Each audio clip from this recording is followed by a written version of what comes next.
The military laid a very strong foundation for my life. It earned me respect among peers, among other Jews, among Israelis. I think it's important to carry myself a certain way. And so you make certain decisions that align with that, right? A soldier should be fit. Okay, so I'm going to be fit. I should eat healthy. I should be disciplined. I should wake up early. I should work hard, speak with confidence, walk with confidence. These are things that soldiers do. So if I don't do any of those things, forget about other people for a moment. For myself, I go, am I really a veteran?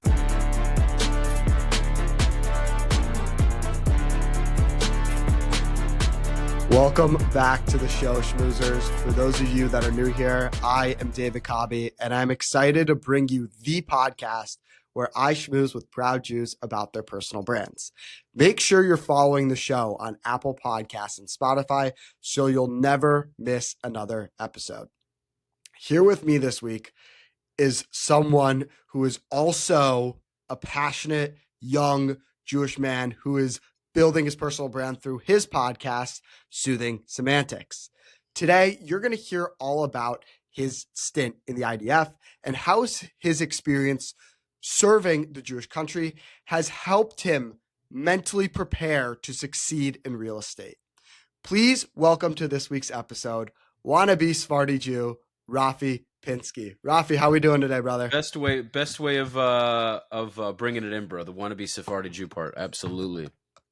You know, Rafi, I was like thinking of like different ways I always like to make fun of my guests. That's like the first thing that I do. I was like, all right, last name Pinsky. Like that can't be a Sephardi name. Not only can it not be a Sephardi name, but also it sounds like a herring brand. That's what I came to the conclusion. Like Pinsky just sounds like a herring brand or like a gefilte fish brand. Like it's just no way Sephardi, man. So good luck trying to get Sephardi. That's all I'm going to say. I know. What I will say is you don't look very Sephardic yourself, dude. You look super Ashkenazi. The haircut, like, yeah, dude. Especially if I live in Florida right now. I can't get too much sunlight. I'm trying to like do a thing where I'm getting my skin a little clearer. I mean, it's good, but just reducing redness and whatnot.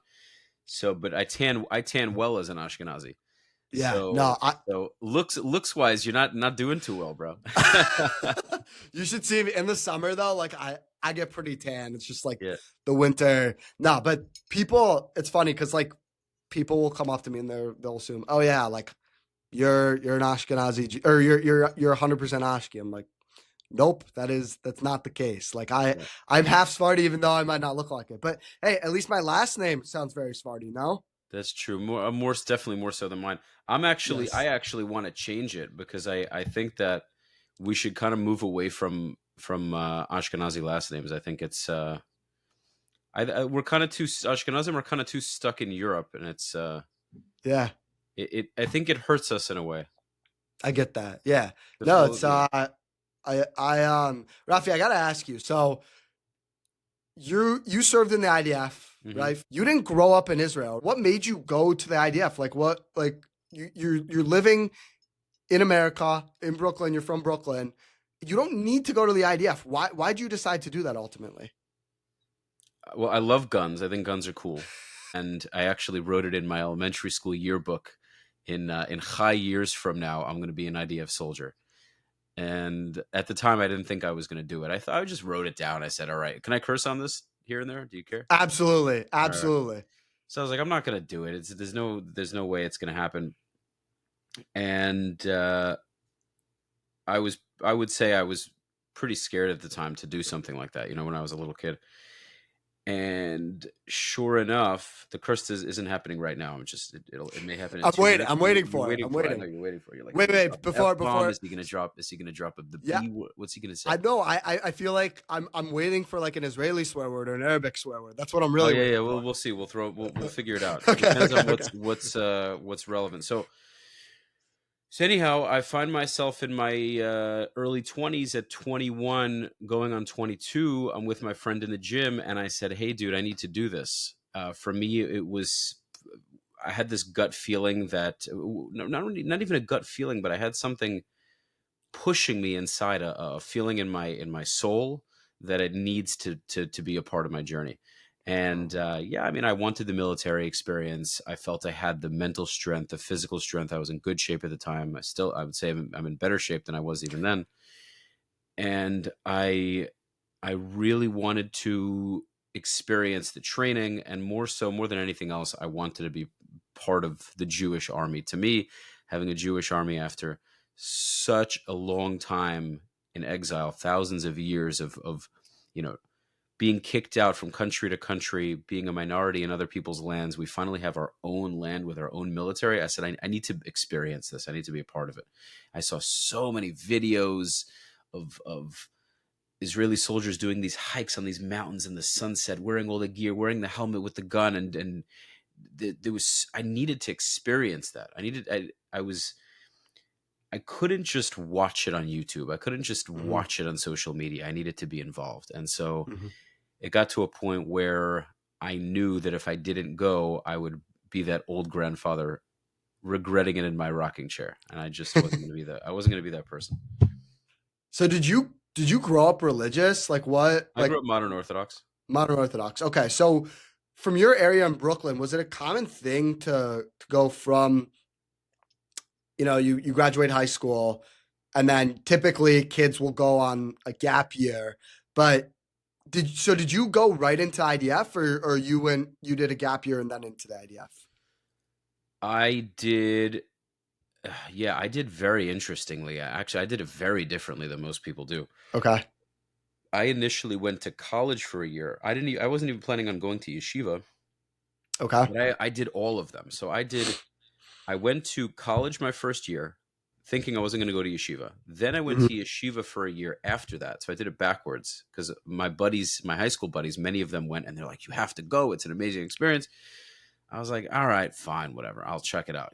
I go there for a year, and I only did a year in yeshiva. I loved it, but I was like, I'm not interested in becoming a rabbi. I'm not interested in doing this Shana Bet, Shana Gimel, Shana Dalet, yada yada. My year Hmm. was nice, great, fine, fantastic. I'm going back to school. I want to get things done. I can't. Hmm. To me, it was a waste of time. Meaning the year was nice, but it was enough. Then I went back and did 2 more years of college, and then after 3 years of college, I went to the army, and then after the army, I went back to college and got my bachelor. So it was like, Wow. yeah, Unbelievable. Unbelievable. So you're obviously in the IDF. You did this whole thing of you went to college, you went to the IDF, you came back. And now that you've been out of the IDF for some time, you obviously it was a very meaningful experience to you. I'm sure you were able to create a lot of bonds with people that you were serving with, and being able to protect the Jewish people is something that not a lot of Americans can say, right? Like, sure, you can defend somebody on the streets of New York from a crazy person, but physically serving in the army is probably the highest honor that you can have, defending the Jewish people. What does that experience like really mean to you in the scope of today? it's a very big part of my identity. It's definitely not the only part, but it is a very big part. And I look to always add new things to my repertoire, so to speak, to become more capable, more relatable, smarter, stronger, in whatever capacity. But the military laid a very strong foundation for my life. It earned me respect among peers, among other Jews, among Israelis. If I didn't go to the army, I would just be an American Jew. It allows me to really Mm-hmm. connect with Israelis. There's of course, a respect because I didn't have to go. So they really see me as one of them, right? I speak the language.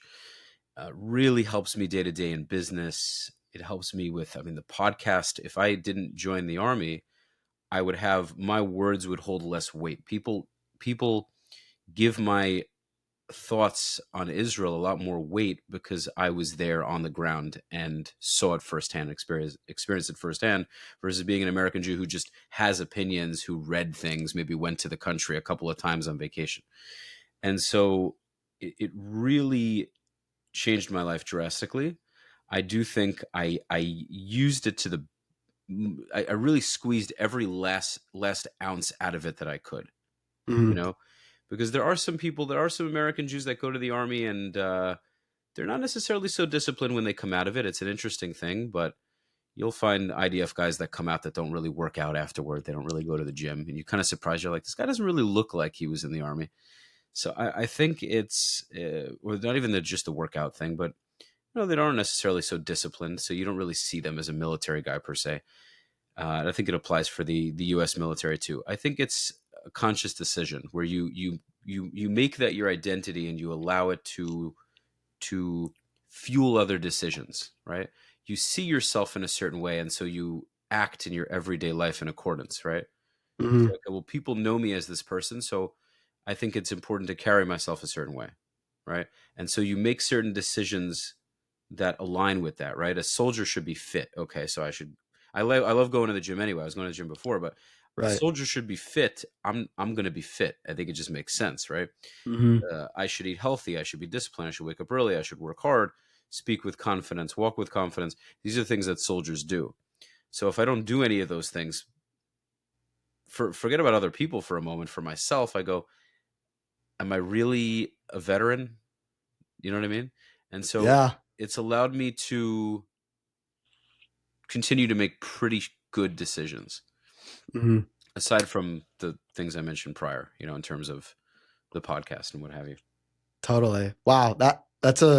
I think that's a really good answer. And one of the things that like I, one thing you didn't really mention is like holding yourself accountable, right? It is extremely difficult to actually hold yourself accountable post army, right? Because you did your time. You served Mhm. for however long. I think it was 2 years you served for.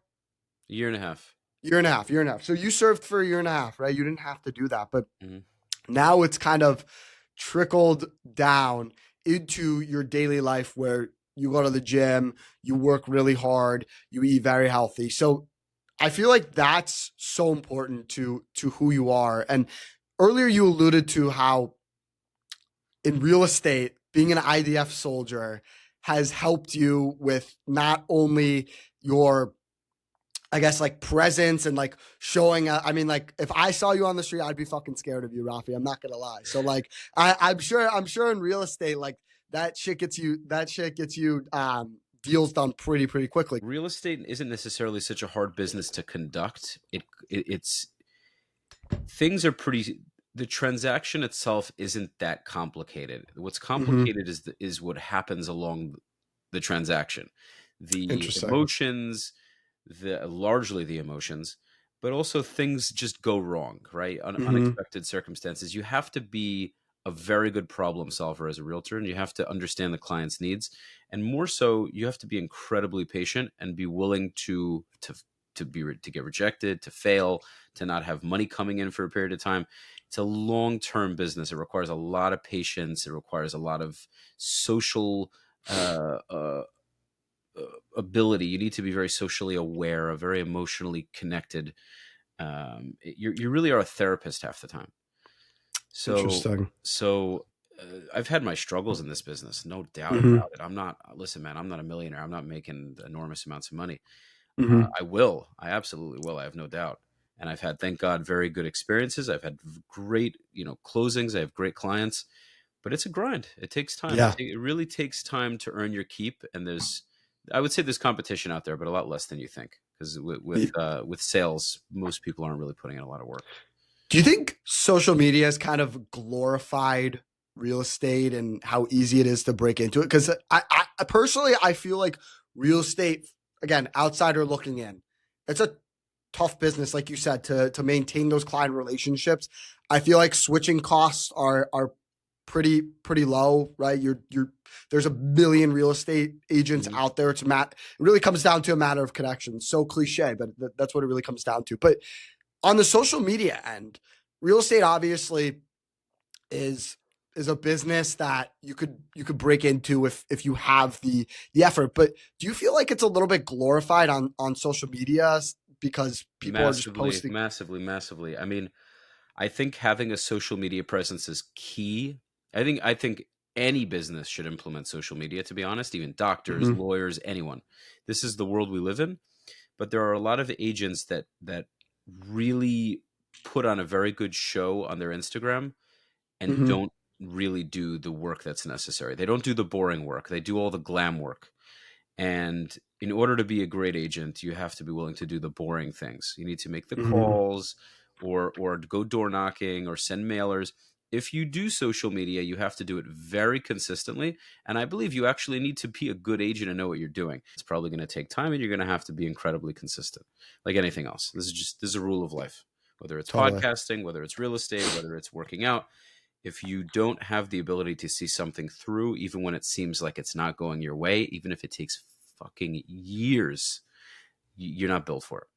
Yeah. And I wanna get into more about your real estate experience and the podcasting stuff, because I feel like that's a very similar story where like you see the Joe Rogans, you see the Ben Shapiros, you see all these people that have insane podcast presence. And it's kind of like that same thing where it's like it doesn't happen overnight, right? Like this success. But going back to, you're talking about how fucking hard it is to make the calls and do all the little things. Was there a time in the IDF where you faced like a big struggle and it just took a lot of courage and effort to really get away from the struggle, which has helped you in your real estate experience? If so, like, tell us a little bit about your actual IDF experience and what you did.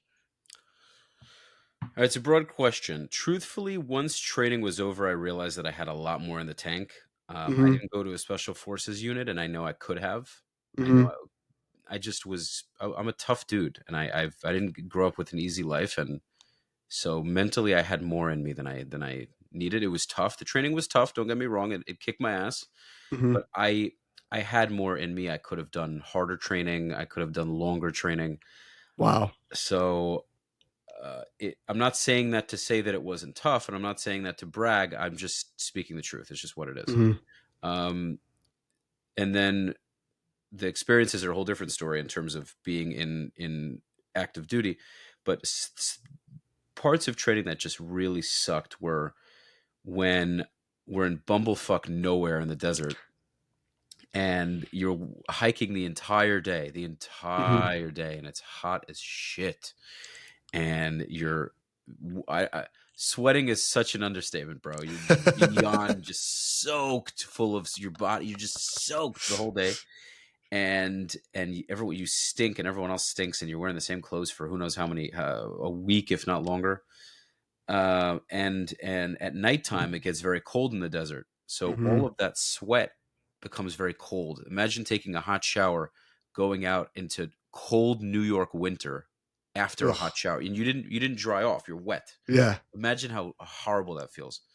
So you're freezing cold, you risk hypothermia. That's why you kind of have to like buddy up together, and it's really not comfortable. And then so one night we had that every night, but one night it started pouring rain, and so the ground got all muddy, and we had no beds, we had no tents, we just slept on the ground outside.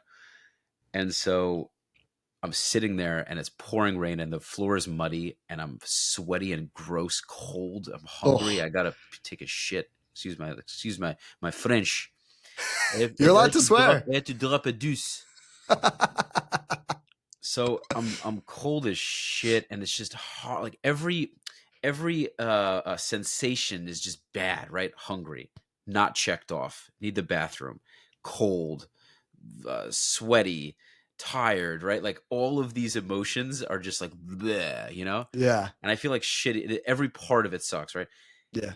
And then I see everyone else in the same position, and we all just start laughing. A bunch of us just start laughing, and one of the guys pulls out a cigarette. It was kind of wet, but it was just dry enough to light it. And he lights it, and we're all sharing it. And I'm sitting there with like my helmet, and I'm trying to I don't really have anything to hide in, but I'm just trying to keep myself somewhat dry from the rain, but it's not working. God. And I'm using my helmet to cover for the cigarette. I'm just bending my head down to smoke it, Yeah. And there was something blissful about how shitty it was, because we were all in it together, but it was a fucking terrible experience. Oh my God. And then there was just so many other times like that, just being on a hike. The bathroom thing also, I just keep mentioning, is like you need the bathroom very badly, and you just can't do it. And there's so much going on. You have like 200 guys like running with stretchers, and I really need the bathroom, but there ain't nowhere. Like I know I'm holding this in for another like 2 hours. Oh my God. Sucks, dude. and there's just Oh my God. right, and there's just so much going on. It's just you have a stretcher, you fall with it. You have a guy on the stretcher. It's dark out, and you don't have flashlights because you don't want the enemy to see you. So Mm-hmm. you start to adapt to the darkness with the moon, and your eyes kind of adjust, but it's very dark. Mm-hmm. And you trip over a rock, the whole stretcher falls. The dude falls off the stretcher. You got to put him back on again. You're running. There's so much going on, dude. I mean, just every time the thing that makes it worth it is accomplishing it. It doesn't, at the Mm-hmm. end of the day, every single time I had to return to base was just, especially in basic training. In basic training, it was just such an annoying situation. You're woken up at random times. They let you go to bed. They suddenly wake you up. That abrupt, everybody get up, just to do it. It's part of training. They let you go to bed at 11, 2 o'clock. The lights come on, and you have to get the hell out of bed and back in your uniform. Oh, Dude, it's oh, brutal, right? You oh know my how God. horrible that feels, right? It's brutal. Oh, It like, ugh, it's just that like, ugh. is, You oh, think you're sleeping. It's dark. The lights are off. Sleepy, right? All of a sudden, boom! Get up, everybody! And even before you know it, bro, you're running. Next thing you know, you're on a bus to middle of nowhere with all your gear, and you're like, "But I didn't sleep." And they're like, "I don't give a shit." I didn't say I didn't sleep, but I'm thinking you come back Sunday. It's Saturday night. yeah. It's Saturday night. You're out. You get hammered. You're hungover. Dumbass is hungover, and then Sunday early morning, you're back on your way to base. Oh my And God. imagine being hungover as shit, and now Oh you're my, running in the hot sun, training in the hot oh, sun because you're a dumbass and you decided to get. But you know what? I don't regret it at all.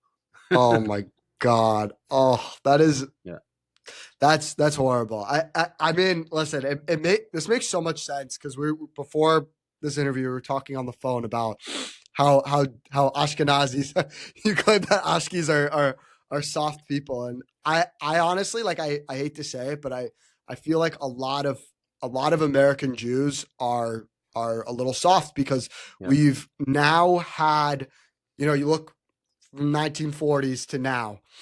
Jewish people have established themselves as successful. We built very, very good communities. Thank God. Like, yeah. things aren't perfect, but we've built very, very good communities. And as a result of that, people have become soft. So as I somebody think all that, kids, dude. I really think that all American Jews should go. If they're not going to move to Israel, parents should ship their kids off. Just do it. Just send them. send them straight to the army. Yeah, just do it. Yes, because you're creating. We need more toughness. We have stability. We have great economic. We have such a great community, right? Bukharians, Syrians, Persians, and I mean, it's funny how Sephardim kind of separate into these groups, and Ashkenazim are Yeah. just. It makes you wonder. By the way, I never really got into that, but it makes you wonder if the Ashkenazis. Yeah. We don't do. Oh, I'm Hungarian. I'm Romanian. I'm Polish. We don't do that. Right. Ashkenazis are just one thing. Yes. I think that's something missing a little bit with Sephardic Jews. I think they should get rid of that a little bit. I think the divide where they're like, I'm Persian, I'm Moroccan. No, you're not. You weren't born in Morocco. You don't speak Arabic. You don't dress Moroccan. There's nothing Moroccan about you. Chill out. Oh, but I have a temper, bro. I'm Moroccan. You're not fucking Moroccan, asshole. Rafi, what's your? I feel like you're a funny guy. What's your favorite type of Jew to make fun of? My favorite Jew to make fun of, definitely Ashkenazi Jews. I would say maybe Hasidim. I mean, I love them, but like the most fun, yeah, probably. Can you give me like your best like Hasidish like Jew like impression? Allo. Throw me down the stairs is the key. Throw me off the bridge, the baby. I need a soup plate. I need a soup plate right now. I was a waiter for like a bunch of years. Allo, waiter. Waiter, come here right now. Come here. It's the guy with the couple. Come here right now. Listen, I need you to broom sweep. I need you to do a broom sweep of the floor. Yeah, but to all them listening to this, I love you guys. Some of you guys are a pain in my ass, but I love you as my family. I think they're great. Listen, they're just kind of they're funny. They're quirky. They're very different. They really stand out among everyone else. Yeah, and their accent's hilarious, and they're just, they're funny. They're very. they're easy to kind of make fun of. Yeah. And I say that I have no problem saying that. And yeah, and they're kind of, a lot of them are kind of in pretty bad shape, so I think they should work on that. But otherwise, Oh it's nothing new. It's nothing new. I mean, they know it. Rafi might be the most honest person that's come on my podcast. Not saying my other guests haven't, but like he's just like straight shooter right now. And I think, Always. I like how like Rafi, I started making fun of him at first, and then like he starts making fun of me. And I really think that people should start making more fun of other people. Like if you can't laugh at yourself, right? If you, for example, like me, I make fun of my podcast all the time. Like you think my friends fucking make fun of my podcast? Of course. You have to make fun of yourself so that when you're making fun of other people, it's like not as bad, right? Like I don't know. Going back to this whole thing of like being soft, right? If you can't fucking take a joke, right? Like that Hasidic impression, like it was hilarious. You don't mean bad things with that, right? Like you're just doing it for fun. Like I mean nothing bad. I mean nothing bad by it. There's no bad under nothing. No. Nothing. I think all people should just live like that and not have a stick up their ass. And I don't know. I think it's just funny to like make fun of other Jews, right? Like yeah. I make fun of Ashkenazim, I make fun of Sephardim. Like if you make fun of everybody, like what's the deal? I think also Jews should also understand the difference between jokes and anti-Semitism. That's another thing. Jews are very quick to throw the anti-Semitic banner. Yes. People can make fun of us. Relax. Like yes. If we make fun of other people, they can make fun of us. Let's have a little more of a nuanced understanding. Because I agree. Label as soon as someone says anything negative about a Jew, you go anti-Semitic. You from a social standpoint, you're just kind of isolating yourself. The guys like this are no fun. They're so lame. They're so sensitive. Right. You have to understand the difference. You can tell if you're anywhere intelligent at all. You can tell if the person has a hateful undertone. There's a really big difference, I really think, between confronting anti-Semitism, which is what I think people should do, and calling it out, right? There needs to be some sort of confrontational push to combating what Jewish people are going through right now. Like, I think for the most part, and I'm saying this, me being a little bit of a hardo and somebody that's extremely hard on myself. Like, I think the Jewish people do a phenomenal job in times of doubt, right? Like we cope with everything that's going on right now very, very well compared to some other people. And we cope, but what are we doing to like confront it? There needs to be more of a movement, I think, to confront it. Right. Okay. So, well, I mean, confronting it is an interesting thing. I mean, I think we're doing a lot. People are going out into the streets. What I think does need to happen is an energy that's given off that says you can talk shit on social media if you want to. Well, you can report it if it's too bad, but you're not going to come into my neighborhood and start causing problems. And so I think it's a Jewish presence, a Jewish energy, an energy that says we're not going to tolerate this. I agree. So that has to be a collective decision. You go into a nice suburb in New Jersey. People want to keep their jobs. They don't want to go to jail. They have families. They don't want to do crime. I understand. They're law-abiding, tax-paying citizens. I get that. But at some point, if something is bad enough, you need to be willing to take a little bit of risk for yourself, for your family, for your community. Because if we repeat what happened in Europe during World War II, where Jews were kind of just saying, "Oh, we'll ignore it. We'll kind of sweep it under the rug. It'll go away." Unfortunately, especially Ashkenazis developed this attitude of if we ignore the problem, it'll cease to exist. And oftentimes, you realize that the problem needs to be confronted and dealt with, and not ignored.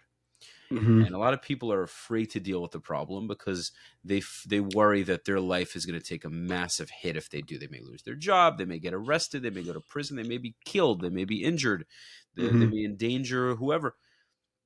The problem is now if you have a collective attitude like that, you're relying on the local police, you're relying on the local government. If the local police and the local government is not only doesn't care, but is even against you, now they're your only line of defense. You're screwed. If you're not willing to put yourself on the line or come together as a collective and protect your neighborhood physically, not just coming out with an Israeli flag and going, Am Yisrael Chai. If you're not willing to physically deal with the problem, and it's not that I'm condoning violence. I'm not pushing violence. But if you're met with violence and you are not willing to confront it, then you are putting yourself and others around you in much more danger. Oftentimes, violence needs to be met with violence. It needs to be quelled. Meaning a violent person needs to see that you're willing to meet him with violence. And likely you won't even get to the point where he'll be violent, because he'll see, oh, okay, this person's willing to deal with me. This person's willing to, come at me and, do what he's got to do. I'm actually going to leave him alone. It's very simple. It's a very simple thing. And so, unfortunately, a lot of Jews in the United States, Jews in Europe, they don't really understand this. Truthfully, they're afraid. That's really all it is. It's not that it's a mentality switch that needs to change. Agreed. And so, I believe actually that if a lot of people were sending their kids to the IDF, that would change. Even if the kid went to the IDF and came back, he would raise his kid differently. He'd raise his kid with a different mentality. Every single friend of mine that's American that went to the IDF, they have the same mentality I have. And so they're going to raise their kids that way. And if their kids go to the army, they're going to be that way. And so I think more American Jewish families should be doing that. It'll raise much tougher communities, much tougher generations. There's only upside to it. There's only upside. Yes. Are you is your child risking his life? Yes. Deal with it. Someone else's kid is doing it. So you can go to Israel, you can go to the old city. You don't have to do it. Your kid doesn't have to do it. It's not a requirement. I'm not trying to make people feel bad for not doing it. Maybe a little bit, maybe a tiny bit. But my opinion is, of course, it doesn't have to be 50%, it doesn't have to be 30%, but I think the number should be higher. And I think it would change the way we look at these sorts of things, anti-Semitism. Yes. Just imagine you look at any neighborhood, any Jewish neighborhood in the States, and you just had every couple of houses, you had either the owner of the house was in the IDF or his son was currently there. And you just have a bunch of people in a community with military backgrounds, Jewish guys and girls with military backgrounds. It's a different kind of neighborhood. A couple of hooligans come into the neighborhood. You think they're just going to hide in their house? No. If it's a Second Amendment state, you kidding me? Yeah. But if you don't have that, if no one has any kind of military experience, what are they going to do? Everyone's going to be hiding in their house. 911, you guys at your backyard. Wow. And just to clarify with what Rafi was saying, like, don't go start shit for no reason. Like, this is not a 100%, don't go start shit for no reason. Like, you've absolutely nothing to gain. And I think one kind of thing that I'm thinking about now is, like, being scared is inevitable, right? Everybody is scared of something. Everybody has a phobia. The people that really rise up and are mentally fucking tough are the ones that actually do something about it. So the fact that fear is just inevitable, especially Jewish people naturally have higher anxiety because of our past history. Do something about it. If there's anything that you could take away from our conversation, maybe it's not go to the IDF if that's not right for you. But if you had this fear of somebody threatening you because you're Jewish, do something about it. Wear your Magen David. I say this all the time. Like, I personally do not give a shit about where I am. I will always proudly represent that I'm Jewish. Unless there's actually the only time I remember where, like, I was instructed to put away my necklace was I was actually in Bethlehem, and I was on like this trip, and the leader was like, listen, you put away your necklace for safety. And I was like, fine. That was probably the only circumstance. And couple places in Europe where I knew, which still pisses me off, by the way, but I understand it. Point being, You got to do something. You like the fear that the Jewish community has right now. It's completely justified. It's okay to be scared. I get it. But you could sit there and be scared and go attack people on social media, spend all your time attacking people on social media. But what are you actually going to do if you're face to face with somebody and they're about to kill you for being Jewish? Like, let's be real. People are put in that situation all the time, right? Yeah. It's not like a once in a thing. No, like the situation that Jewish people are in right now, theoretically, if you're wearing your Magen David out in any place in the United States or in Israel or in Europe, wherever it is, like you could be face to face with somebody that will kill you for being Jewish. So it's important that you do something about it and not just sit there. That's all I'm going to say.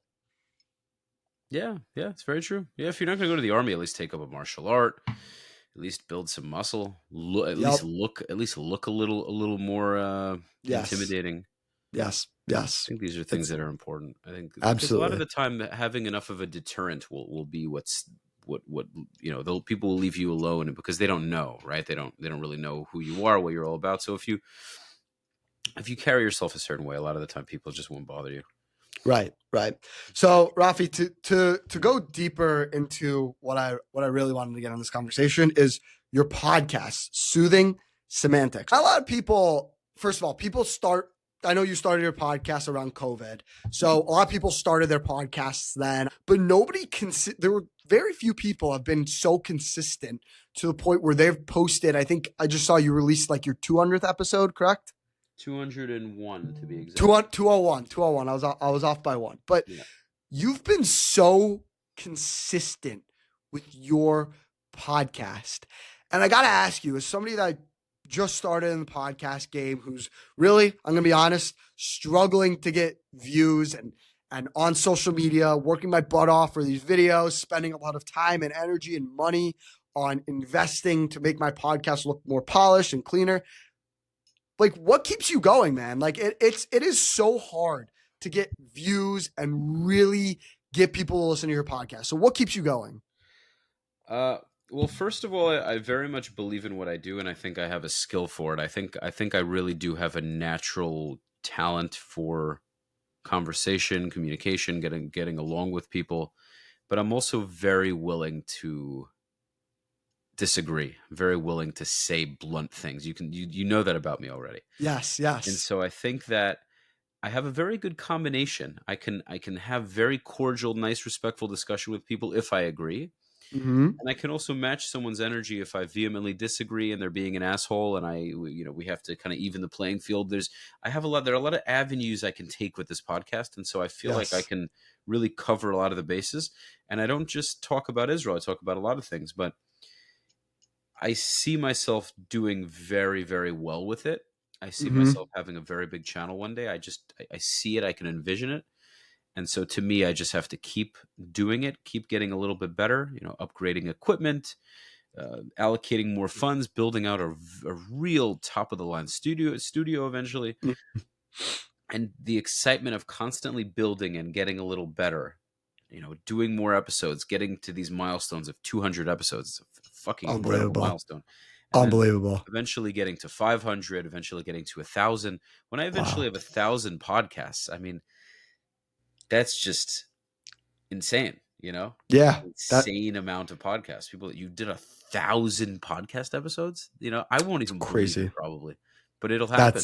But I'm going to do it. And that's the, and at that point, I'll probably have huge guests. I mean, I've already been blessed to have very big people on my show. And I think by the time I'm at the 300th, I'll have a lot of people I've wanted to have already. So absolutely. Yeah. I mean, first of all, I personally love your podcast. And now that I found you only a couple of weeks ago, like I'm going to start listening to it. Cause I mean, I could just tell by this episode alone, like I'm sure you're like this with like all of your guests too, where you're just like straight to the fucking point, no bullshit. Like I like that. I feel like a lot of podcasts sometimes are just a lot of fluff, right? Because people are trying to talk. Everybody's just agreeing because most people don't like to be disliked, and I don't like to be disliked, but I also don't care that much if something is important to me. For example, my Israel stance, right? Mhm. Being in the IDF, all that. If somebody doesn't like me for it, they can fucking kick rocks. I just don't care. So people like that authenticity. Yeah, I agree. Authenticity is refreshing, and a lot of people have authenticity, right? But Yeah. the thing is most people have authenticity with people they feel safe with. Mm-hmm. But having authenticity out on social media in the real world, where people can, well, I mean, you want to call social media in a sense, because you're spreading your name out and your identity. People are getting to know you that you've never met, Mm-hmm. and so people are very afraid to be disliked by people they don't know, right? Mm-hmm. And so a lot of podcasts are just agreement discussions. It's just, oh yeah, that's great. So what do you do? What's your oh, blue? You like blue? Oh, that's great. Okay, and you went to school and you got a degree. Oh, you got a degree. Oh, that's so nice. And then they just talk about the mundane, like cliche shit. Like, yeah, so Yeah. you really have to work. I know I'm making a softer voice, but it could be a guy or girl. Doesn't matter. And it can be, and it can be, yes, and you have to work so hard. And they go, yes, I agree. You have to work really hard. And that's such a new concept. Like Yes. I do talk about things that people already know. I'm not saying that everything I have on every discussion I have on my podcast is revolutionary. Right. Plenty of things are things that many people know. I try to, articulate it in a certain way, or it's relevant to discussion at hand. But the point here is that if I disagree, I will disagree. I don't Mm-hmm. care if it's Donald Trump. I don't care if it's Vladimir Putin. If I disagree with a person, I will disagree with them. I don't care how famous they are. If I feel strong enough about my opinion, I will disagree with anyone. And so, I like that. and I think that's very valuable. I think that's what people Absolutely. like. Absolutely. Yeah. No, I mean, I'm agreeing with you here. Even I know we were just talking about disagreeing. I'm agreeing with that shit. Cause like I like it. I actually like it when people come on my podcast and disagree with me, because that creates good conversation. It makes you think in a different way too, which I love. And through some of my podcast episodes, like I've really been able to get like really cool perspectives, really cool stories, like because I haven't been thinking about shit like my guests have. So like that part to me is super cool. And for somebody like you, 200 episodes, first of all, like that's already an insane milestone. That's top 1% shit. Like I connected with somebody who helped me really start my podcast, and she was like, yeah, after the first 5-10 episodes, people usually quit. I'm like, all right, great. So like I'm already beating 90% of people. And if you look on listenerscore.com or whatever it is, like apparently my podcast is top 10% in the world, which like whatever, that doesn't really mean shit to me, but like that's great. And that's just telling you, oh, people really don't continue their craft because it's fucking hard. It's and then you really don't have to be that amazing to be exceptional. Does that make sense? No. Yeah, it's like I do believe that you also can't believe that fluff of, oh, where you're in the top 1%. Yes, am I in the top 1% of podcasts? Yes, because I've put out 200 episodes, but that doesn't matter to me because I'm not anywhere near where I need to be, where I want to be. I agree. And so yes, I know that I'm putting most podcasters in the fucking garbage, but most podcasters they're not even podcasters, meaning they're not, I can't consider them a podcaster. So who's my competition? My competition are the people who are doing it at a higher level than me. And the truth is I'm not necessarily, I am competitive. So there is a part of me where I see a bigger podcaster and I say to myself, well, I actually think I have more skills than him in this or in that and whatever. And so I do use the competition to hype me up to take me further. But I'm just in my own lane trying to get there. Totally. And honestly, I enjoy it more than anything. So I don't mind if a video doesn't get thousands of views. It's like I just keep going. I don't even think if I have a video that gets 200 views, I'm like, okay, fine, next. Right. And you never know if that video will blow up. You look at everything as a collective. All of these videos, the more videos I make, the more content I make, especially when I have a bunch of videos that are relevant to each other, people will go and watch everything. So yes, it's not as if I put on an episode, it gets 200 views and it'll never be seen again. It'll get more views will be gotten. Exactly. So what's I know you've had a lot of really cool people on your podcast, and I've seen some of the clips, but what's like the coolest moment that you had while sitting with a guest, listening to them talk? Like, what, off the top of your head, what's the coolest moment you've had on your podcast? Coolest moment I've had on my podcast. I really can't think of a coolest moment. I mean, I've just had amazing eye-opening discussions, amazing eye-opening conversations, Mm-hmm. people acknowledging the work I'm doing, which is really amazing. Mm-hmm. I've had discussions about life. I mean, I've spoken to Rabbi Manis Friedman recently, who's a very famous rabbi, and Yes. he gave me such great life perspective. Mm-hmm. I've had all sorts of conversations in every realm of life that really opened my eyes and sometimes reassured me about what I already knew.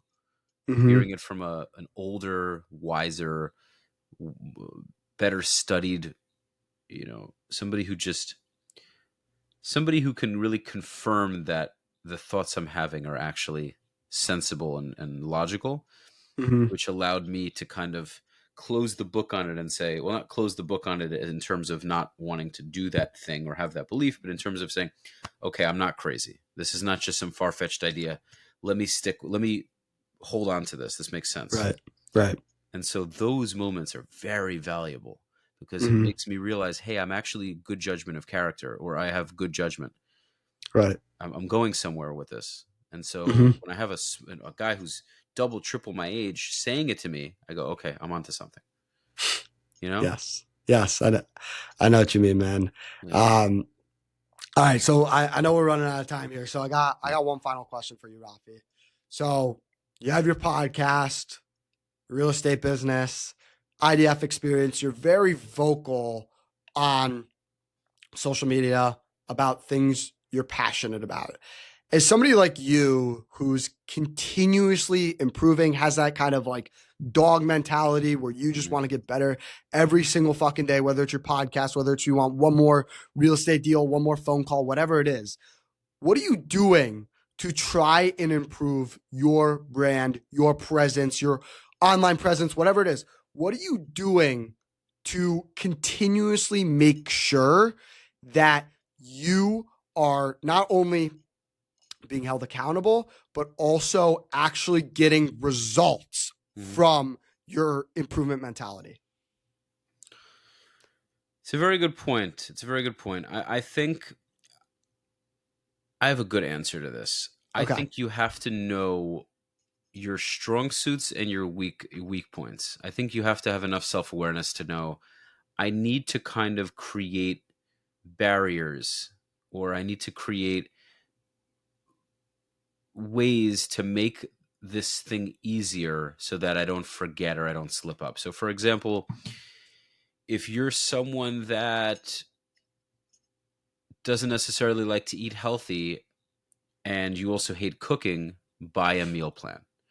If you hate going to the gym because you feel embarrassed of all the fit people there and you're not really in shape, first of all, I think grow a pair and go anyway. But I have empathy for it. All kidding aside, if in the beginning you need to do something else, then get an apartment or put yourself in a predicament where you can work out at a gym that doesn't really have many people. So maybe that's renting a condo where the condo is maybe newer or just has really good amenities and it actually has a proper gym, or you just go to the gym very early in the morning or very late at night. So you create an environment, you put yourself in an environment where you have a harder time not doing the thing that you need to do. So for another good example, if you know that you're a single guy and you love to party and you like to always have your fun, so to speak, then don't live in an area where that's readily available. If you love McDonald's, don't live next to one, right? So I think it's more about removing distractions and removing the things that are not bringing you closer to your goal, but through the process of elimination, you really find your way versus trying to add more things. It's oftentimes about eliminating distractions. That's what I tend to find to be. Well, Rafi, thank you again for coming on the show. Before I actually let you go, where can people find you on social media? All right, so you can find me on Soothing Semantics on YouTube. I would love for you to go and check out my content. I am so passionate about what I'm doing. You can check me out on Instagram on Rafi the Realtor. I post some podcast reels, but I also, of course, do real estate there. You can follow me on Instagram, my podcast Instagram, Soothing Semantics. Twitter should be Rafi Pinsky. I have to start being more active on it. TikTok I don't really use, but I'm hopefully going to start implementing that as well. I really got to be on all platforms. I also made a clips channel, Soothing Semantics Clips on YouTube. I just started it. Please give it a subscribe. I only have like 2 subs. It's a brand new channel, but I'm going to start pumping out tons of content. I'm so glad you enjoyed this week's episode of Schmoozing Time. Thank you so much for tuning in. In addition to sharing this episode with someone, make sure you follow on Instagram, TikTok, Facebook, and YouTube Shorts. Also, make sure you're following the show on Apple Podcasts and or Spotify. Until next time, keep schmoozing.